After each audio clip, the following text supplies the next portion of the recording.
ಇನ್ನು ಮಾಗಡಿ ಶಾಸಕ ಬಾಲಕೃಷ್ಣ ದೇವೇಗೌಡ ಮತ್ತವರ ಕುಟುಂಬದ ವಿರುದ್ಧ ಆಕ್ರೋಶ ವ್ಯಕ್ತಪಡಿಸಿದ್ದಾರೆ. ಬಿಡದಿಯಲ್ಲಿ ಭೂಸ್ವಾಧೀನ ಆದಾಗ ಮಾತನಾಡ್ತಾರೆ. ಹಾಸನದಲ್ಲಿ 2000 ಎಕರೆ ಭೂಸ್ವಾಧೀನ ಆಗಿತ್ತು, ಆಗ ಯಾಕೆ ಮಾತನಾಡಿಲ್ಲ? ಹಾಸನದ ರೈತರ ಬಗ್ಗೆ ಯಾಕೆ ದೇವೇಗೌಡರು ಧ್ವನಿ ಎತ್ತಿಲ್ಲ? ಗೌಡ್ರು ಮೇಕೆದಾಟು ಮಹದಾಯಿ ಬಗ್ಗೆ ಯಾಕೆ ಒಪ್ಪಿಸ್ತಾ ಇಲ್ಲ?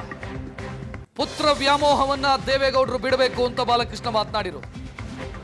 ಬಿಡದಿ ವಿಚಾರದಲ್ಲಿ ದೇವೇಗೌಡರು ಧರಣಿ ಕೂರೋದು ಬೇಡ, ಹಾಸನದ ಬಗ್ಗೆ ಯೋಚನೆ ಮಾಡಲಿ. ಅವರು ರೈತರ ಮೇಲೆ ನಾವು FIR ಹಾಕಿಲ್ಲ, ಗಲಾಟೆ ಮಾಡಿದವರ ಮೇಲೆ ಕೇಸ್ ಆಗಿದೆ.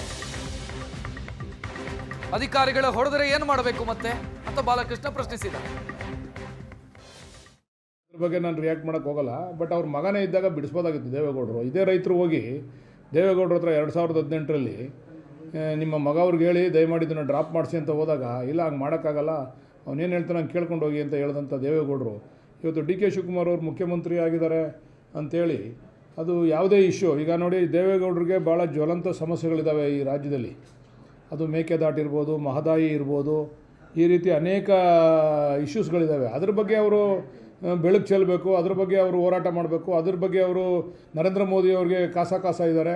ನರೇಂದ್ರ ಮೋದಿ ಅವ್ರ ಹತ್ರ ಹೋಗಿ ಇಂಥ ಸಮಸ್ಯೆಗಳನ್ನ ಬಗೆಹರಿಸಲಿ. ಈಗ ದೇವೇಗೌಡರೇ IIT ಆಗಬೇಕು ಅಂತೇಳಿ ಆಗಬೇಕು ಅಂತೇಳಿ ದೇವೇಗೌಡರೇ IIT ಆಗಬೇಕು ಅಂತೇಳಿ 2000 ಎಕರೆನ ಹಾಸನದಲ್ಲಿ ನ್ಯಾಷನಲ್ ಹೈವೇನಲ್ಲಿ ಅಕ್ವೈರ್ ಮಾಡೋರಲ್ಲ. ಇದಕ್ಕೆ ದೇವೇಗೌಡರು ಯಾಕೆ ಹೋರಾಟ ಮಾಡಲಿಲ್ಲ ಕೈ ಬಿಡಿ ಅಂತ? ತಮಗೊಂದು ನ್ಯಾಯ, ಪರರಿಗೊಂದು ನ್ಯಾಯ. ಅವ್ರಿಗೆ ಮೂಲ ಉದ್ದೇಶ ಏನಂತಂದರೆ DK ಶಿವಕುಮಾರ್ ಅವ್ರ ಮೇಲೆ ಕಪ್ಪು ಮಸಿ, ಅವ್ರ ಮುಖಕ್ಕೆ ಕಪ್ಪು ಮಸಿ ಬೆಳಿಬೇಕು, ಅವ್ರಿಗೆ ಕೆಟ್ಟ ಹೆಸರು ಬರಬೇಕು. ಅದಕ್ಕೆ ಏನೇನು ಷಡ್ಯಂತ್ರ ಮಾಡಬೇಕು ಅದೆಲ್ಲ ಸೇರಿ ಅವ್ರ ಕುಟುಂಬ ಮಾಡ್ತಾಯಿದೆ. ದೇವೇಗೌಡರು, ಕುಮಾರಸ್ವಾಮಿ ಅವರು ಇರ್ಬೋದು, ಎಲ್ಲರೂ ಸೇರಿ ಮಾಡ್ತಾ ಇರ್ತಕ್ಕಂಥದ್ದು ಷಡ್ಯಂತ್ರ. ಈಗ ಹಾಸನದಲ್ಲಿ ಮೊನ್ನೆ ಇವರು DK ಶಿವಕುಮಾರ್ ಅವ್ರು ಕರೆಸಿ ಅವ್ರಿಗೆ ಪರಿಹಾರ ಕೊಟ್ಟರು, ಇದುವರೆಗೂ ಪರಿಹಾರ ಕೊಟ್ಟಿರಲ್ಲ. ಫೈನಲ್ ನೋಟಿಫಿಕೇಷನ್ ಯಾಕೆ ಮಾಡಿದ್ರು? IITನೇ ಮಂಜೂರಾಗಿಲ್ಲ ಇನ್ನು ಕೇಂದ್ರದಿಂದ. ಫೈನಲ್ ನೋಟಿಫಿಕೇಷನ್ ಮಾಡಿಬಿಟ್ಟು 2000 ಎಕರೆ ಆ ರೈತರು ಬಾಯಿ ಬಡ್ಕೊಂಡ್ರು, ಬೀದಿಗೆ ಬಂದರು. ಅವ್ರಿಗೇನು ಕೇಳಲಿಲ್ಲ ರೇವಣ್ಣವರು.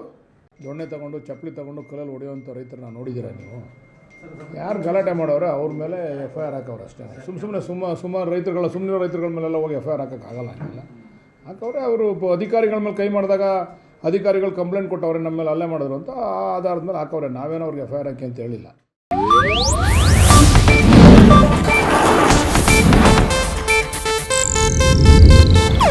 ಇದು ಏಷ್ಯಾನೆಟ್ ನ್ಯೂಸ್ ನೆಟ್ವರ್ಕ್ ಪ್ರಸ್ತುತಿ.